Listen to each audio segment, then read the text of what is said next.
I'm John Seacott, Executive Editor of the Brewer Magazine. Welcome to the first edition of the Brewer Magazine podcast here for 2026. Happy New Year to you. We are sponsored by Keg Logistics. You can go to keglogistics.com/brewermag for more details. And of course, we're available 24/7 for your brewery resource needs. Of course, that is at brewermag.com. Don't forget about ciderbusiness.com for our cider industry insights as well. And of course, if you're watching this or listening to this, make sure you're liking and subscribing either on YouTube or Spotify, as we will be updating this almost every single week. I hope your new year was good. We want to welcome our newest Brewer Mag podcast sponsor, Square. Square keeps every corner of your brewery moving, from orders and payments to staff and data. Square helps you manage it all so you can focus on the good stuff. See how Square can help your business at square.com/good stuff. And thanks to Square and Keg Logistics for supporting the Brewer Magazine podcast. All right, well, measured growth, disciplined risks, and knowing when not to chase hype are all keys to success for a brewery.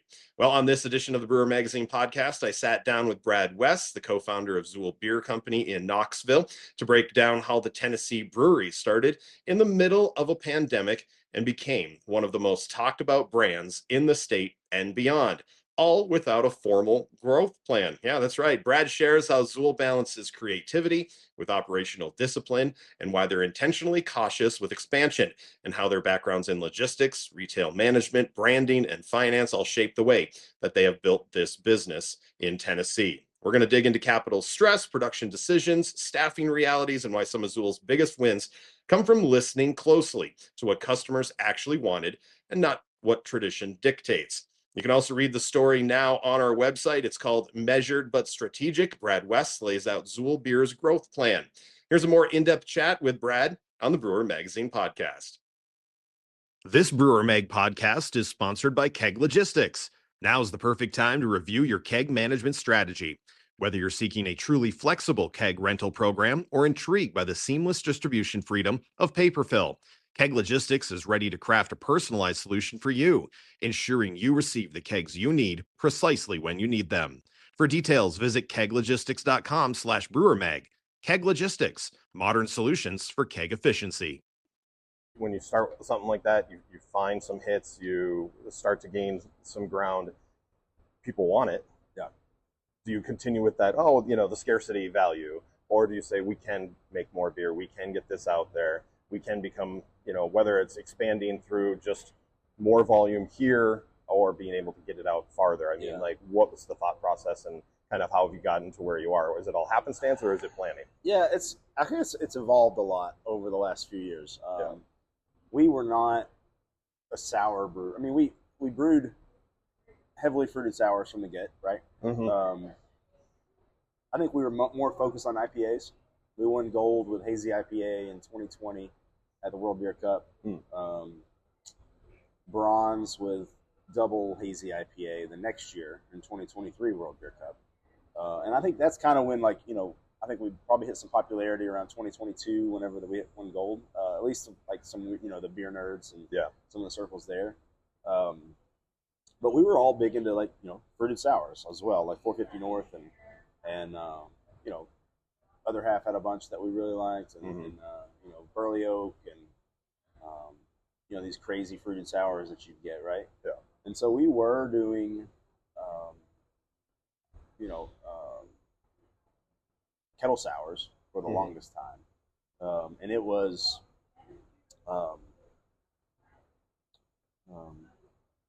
kettle sours were, it takes time. It ties up the kettle, whatever, right? And then so we started with those with super fruited, super heavy puree stuff, and then it's kind of morphed. Then we went to Sour Vizier, which was like a Lallemand product. Yep, that was Philly sour and stuff. Yep. That you could sour in the tank to where it would create lactic, and that sped up the process, and that's where we were at. But it was so abrasively sour. And so we started co-pitching with USO5, trying to make it a little less sour. And I don't know, then it got to where I was, just seeing this trend of I don't think really people care if it's sour. They just want something that tastes good. Yep. And so at that point we switched to very, very short period, we switched to a blonde ale base that we were post-acidifying. So it was just a, really light, easy drinking blonde ale that we post-acidified.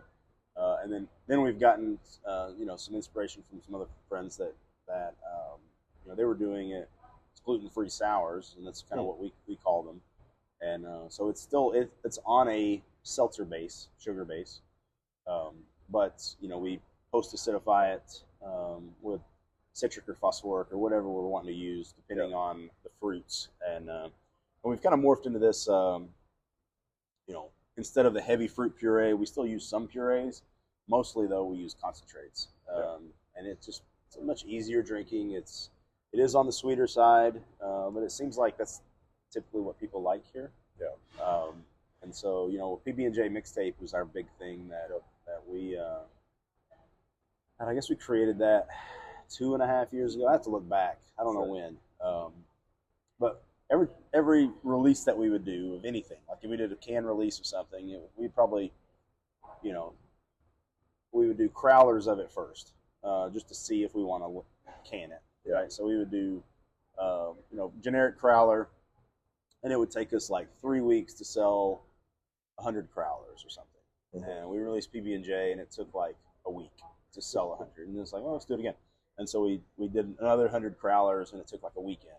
And so I was like, well, we need to can this, obviously.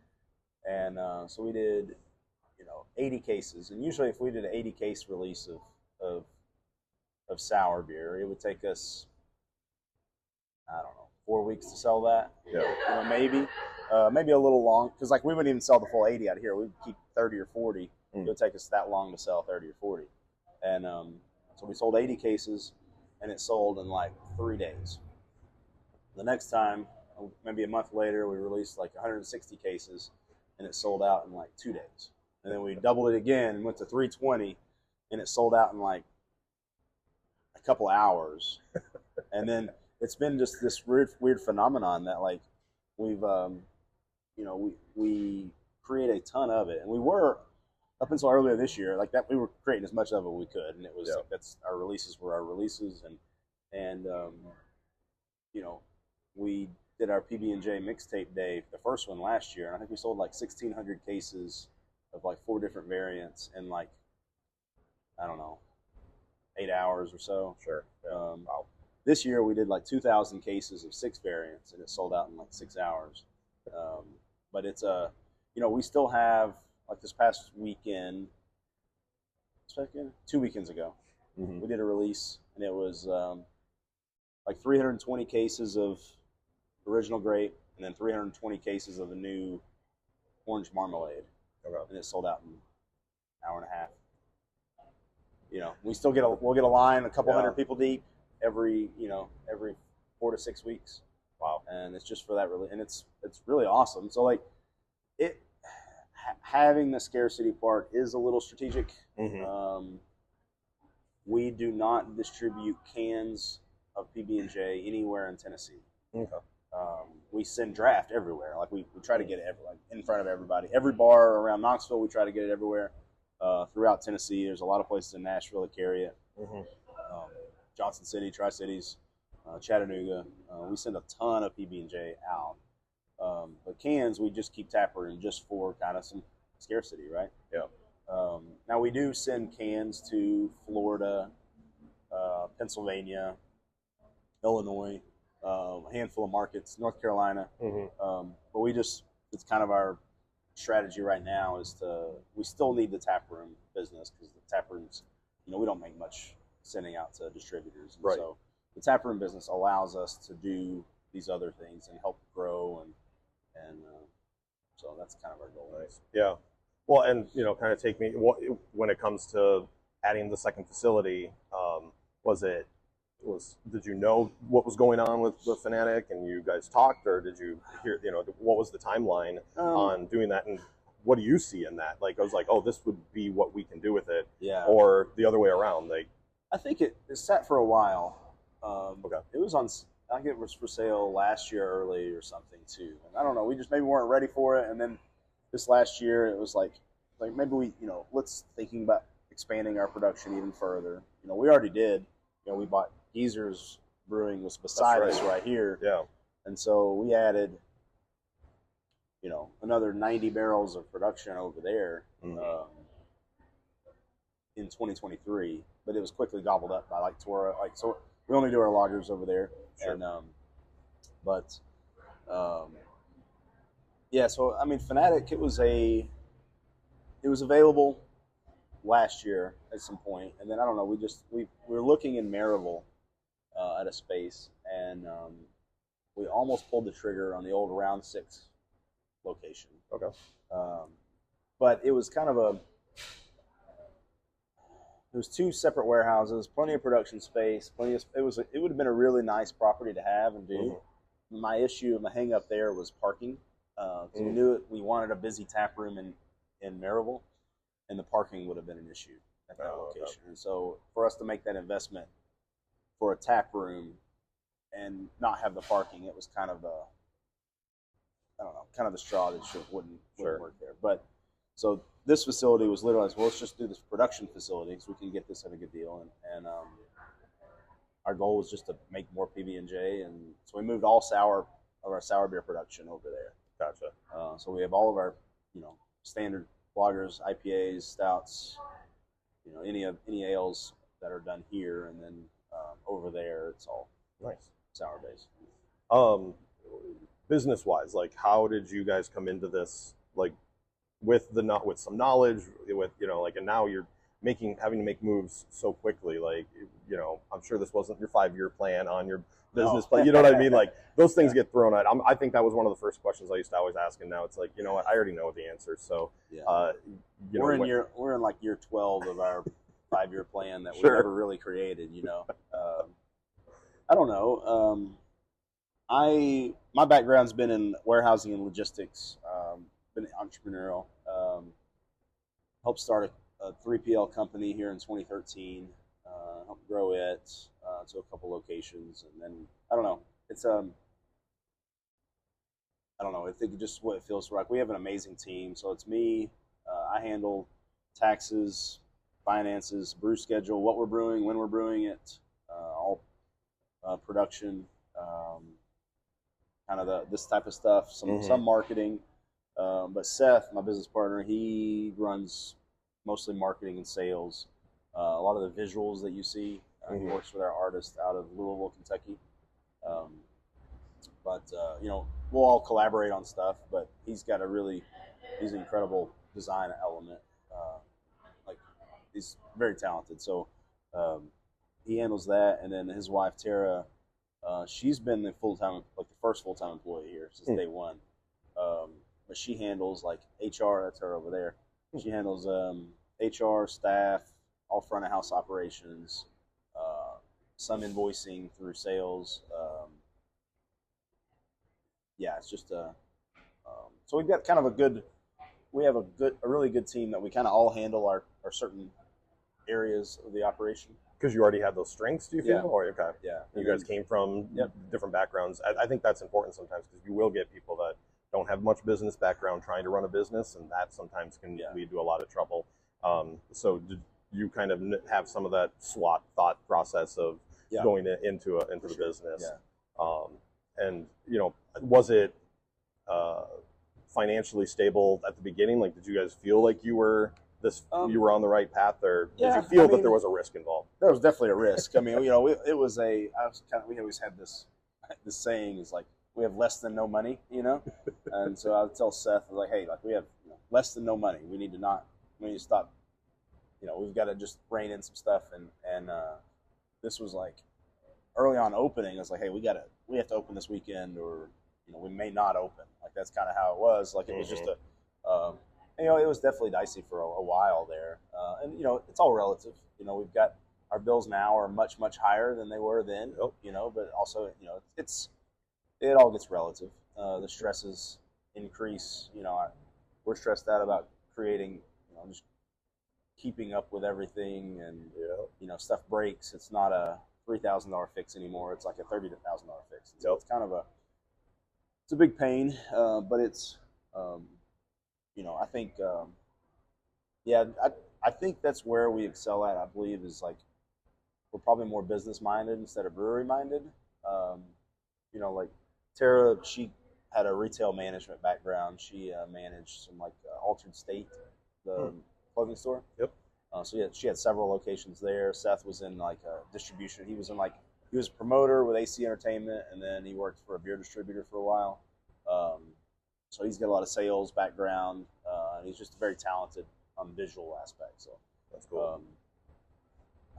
Sometimes you see that, just commentary, in talking to people, when they come in, obviously there's been ones, that have learned along the way. I mean, Rob Todd at Allagash obviously is a great example, that, you can build a brand like that. But nowadays, and the competition is so much different. The beer culture is different. The fan, there's obviously your super nerdy beer people, but at the same time, you're trying to attract a wider audience because it's a smaller pie in some things. So having those, the mentality of management where it's okay, well, we actually need people that have some strengths in it and understand their weaknesses and be able to either bring in people or know that they can pass that off to someone else. It's important. Yeah, we have a big team also. We have around we have close to 50 employees, but that's a lot of part-time bartenders and but we have we got Amanda manages our private events and all merchandise. So merchandise is a big business for us, and so we spend a ton of time on that. So we have somebody really dedicated just for merchandise. We've got our bar managers. We're really good at delegating and picking out people that can do stuff better than us sometimes. So I think that's very important. Yeah. A lot of people say style versus substance. You need both. You guys have the substance with the product. When it came to the style, you guys said you came up with a name. You kind of started going down the road what you wanted to do. How do you continue to keep it, fresh, so that people aren't losing it, but at the same time, you guys are kind of being who you guys want to be with Xül? Yeah, and I think that's where I know it says beer company up on the sign, but I think we see ourselves more of a beverage company. Of this. It doesn't have to be. It could be beer adjacent, it could be whatever. It's trends change. I think people are getting out of the bigger, thicker smoothie style sours. I think it's still a big thing, obviously, but I think it's us moving toward this concentrate base and these thinner sours. I think stuff that's more approachable and drinks a little better. One, bartenders don't hate it because they're not pulling puree off the line. It doesn't break, it doesn't mess up lines. Yeah. We can send it out to distribution, and an account won't get pissed off at us for sending them a keg that clogs up their lines, right? Yep. So there's some things with that. I just think it's we pay attention to trends, what's kind of hot right now, but I don't know. I think you have to be adaptive to the market, and I think we've been fortunate, and it's just I don't know, we're still learning every day. Yeah. Do you feel you have to be super reactive, you're always paying attention to stuff, or you wait until it's kind of starting to rise? Because there's some, there are some things and I don't know state laws. When I start talking to people, THC, I always forget, where if you guys can do it, do you want to do it? So yeah, so we are very late to the game on THC, but I don't think it's anything. I don't think you can be too late to anything. Same with restaurants, same with breweries. There could be an amazing brewery open up down the road, and they could do incredible stuff. I don't think you can be too late to any product on some things. You can be, for a trend, you can be, but if you're trying to open up a business, a brewery, or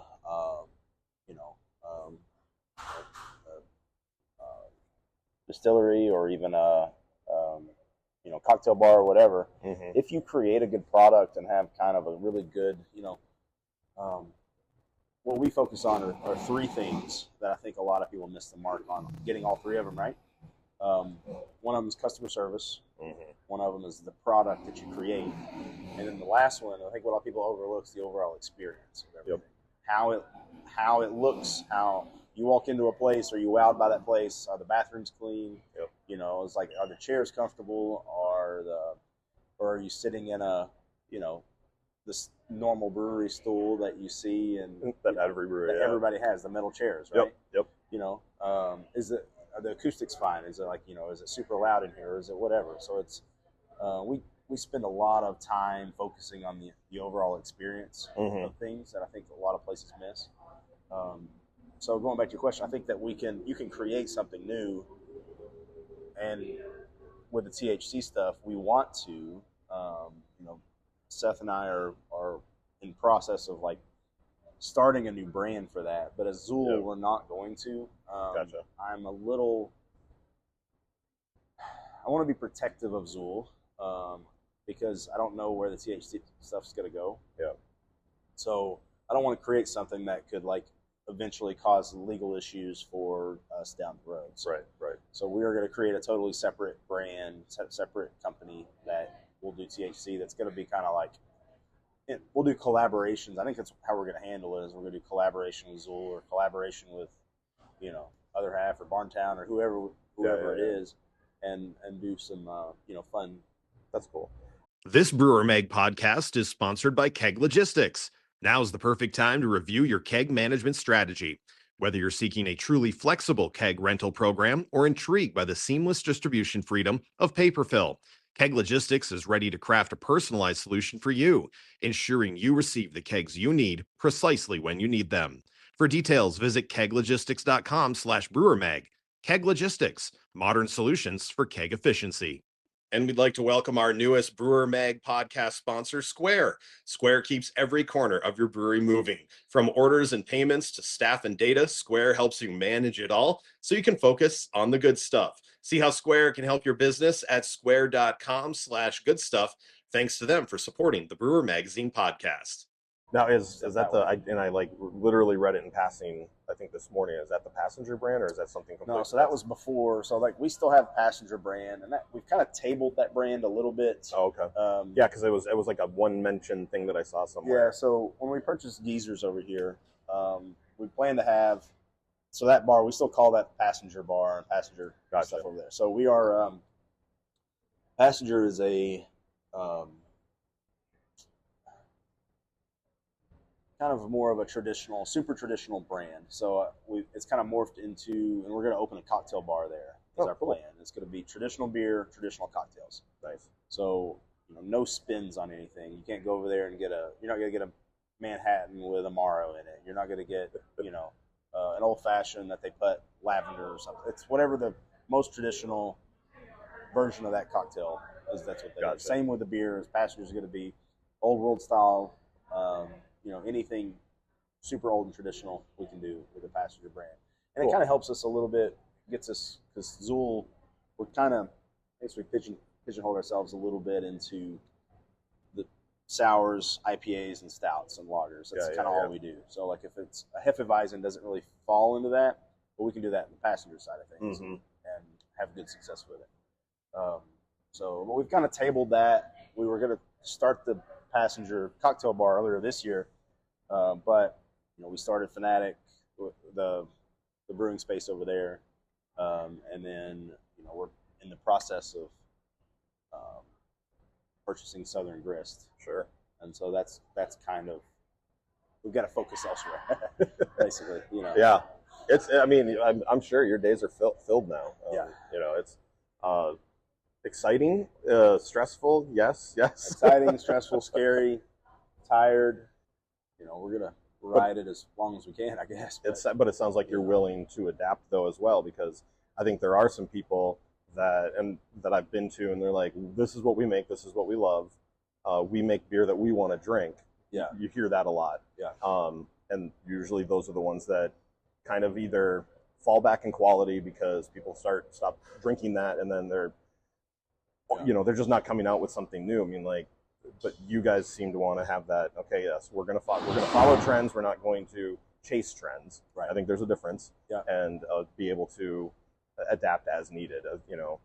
What's been the biggest adaptation, and maybe in these last 4 years or so since you guys even started? Like, what I mean, really, that was changing over to like the gluten-free sour thing, and, Sure. and that was the biggest change.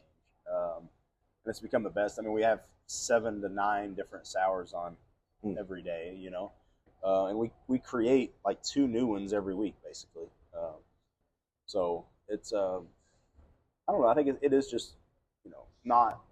We always have 2 to 3 new beer releases each week, and so I think that some of it's coming out with old stuff that we've done before, but it's you know, all that stuff is here for 3 or 4 weeks and goes away, and then it comes back, you know. So I think that freshness and the ever-changing landscape of different beers that we, or different, you know, sours we create, I think that's what keeps people engaged. And yeah, I don't know. I just think that's it's just like just trying to adapt to what people like in the moment. You know, like I don't know.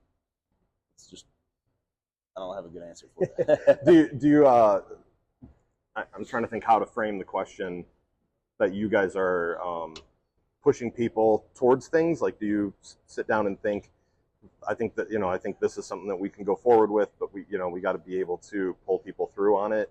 Or is it, we're just going to make the best stuff and let people decide, and I don't know. We have to go I mean, with it's all it? experimental, right? Sure. You know, we'll create some sours that we think that's, you know, are this may be, you know, we're kind of chasing that. What's the next PBJ thing that we can do? Because we know this is gonna fall off eventually, but I don't know. I mean, we just got PB&J Mixtape just got into Halloween Horror Nights at Universal Studios, and so we're catching a market there that, you know, that's different.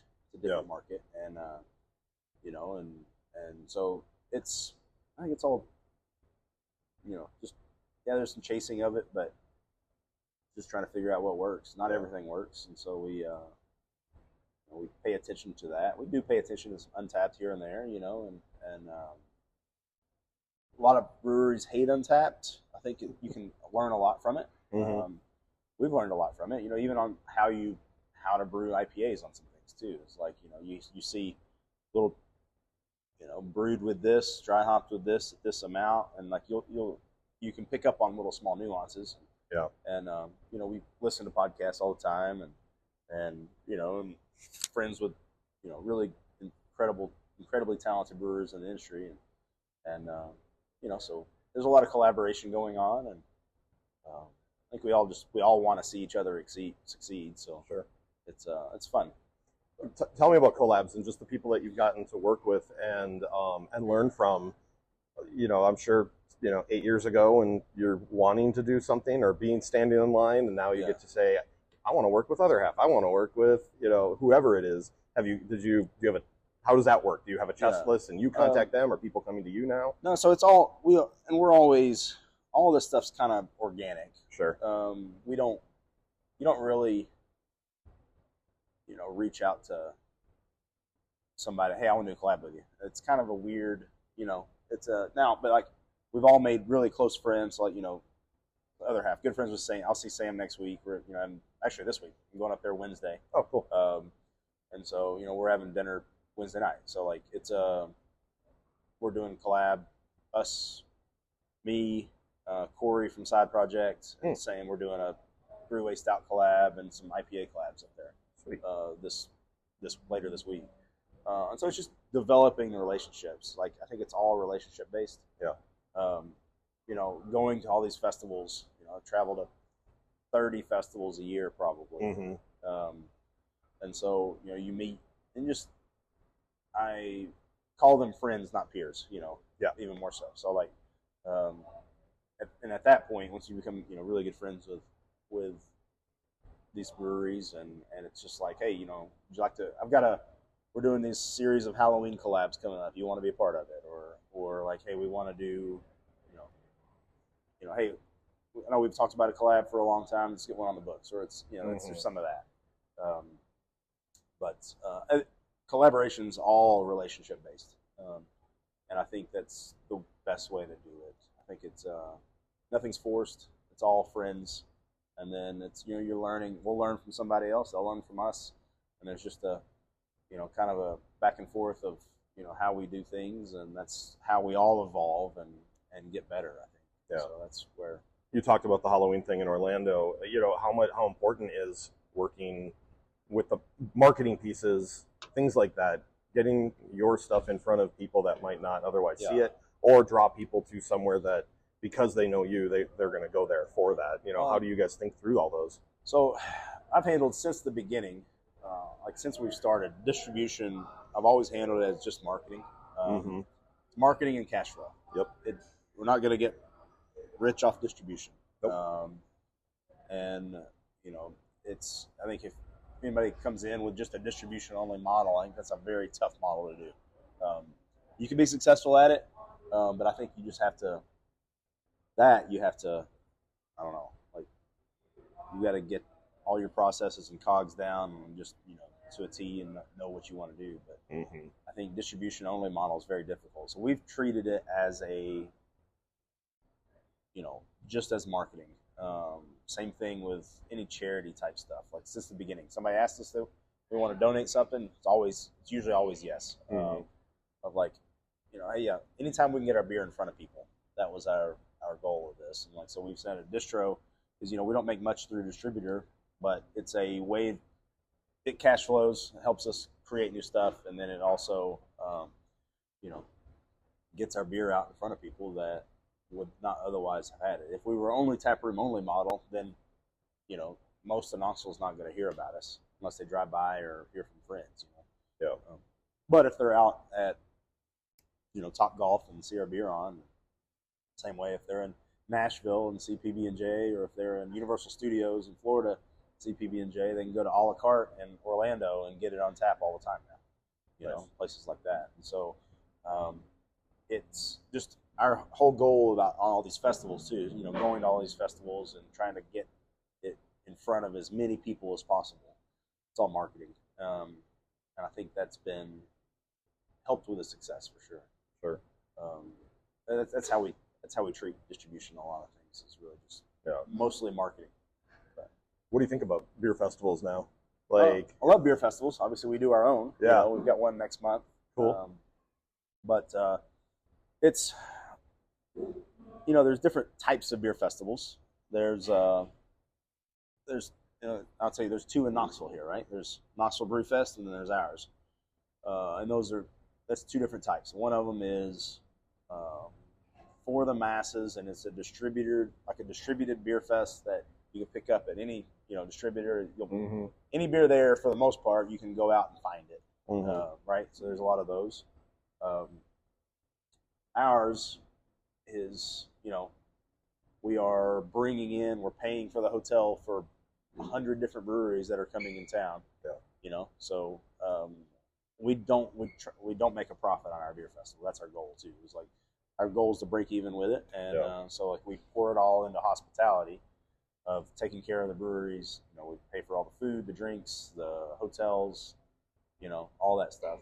And so ours is more of a curated experience of trying to get the actual brewery here.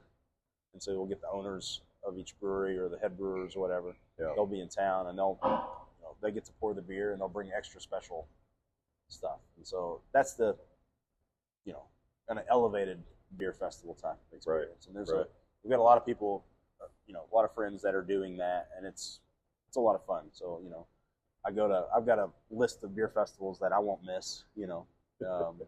Like Drecker's up in Fargo, or drawing a blank right now. There's a lot of amazing festivals that Tampa Bay Beer Week, Dark Embrace. Okay. Put on by Angry Chair and Ology and Cycle. That's one I don't miss. I mean, it's I think there's elevated beer festivals that treat the breweries really, really well, and I think that's the more fun ones to go to. But and you still have to do the other ones though too to get. We poured it. The Nashville Beer Fest this coming weekend. Yeah, this coming weekend is Nashville Beer Fest. Oh, okay. And so we're pouring there. It's a massive festival with a couple thousand people. Nice. And so so you still do those. This Brewer Mag podcast is sponsored by Keg Logistics. Now's the perfect time to review your keg management strategy. Whether you're seeking a truly flexible keg rental program or intrigued by the seamless distribution freedom of paper fill, Keg Logistics is ready to craft a personalized solution for you, ensuring you receive the kegs you need precisely when you need them. For details, visit keglogistics.com/brewermag. Keg Logistics, modern solutions for keg efficiency.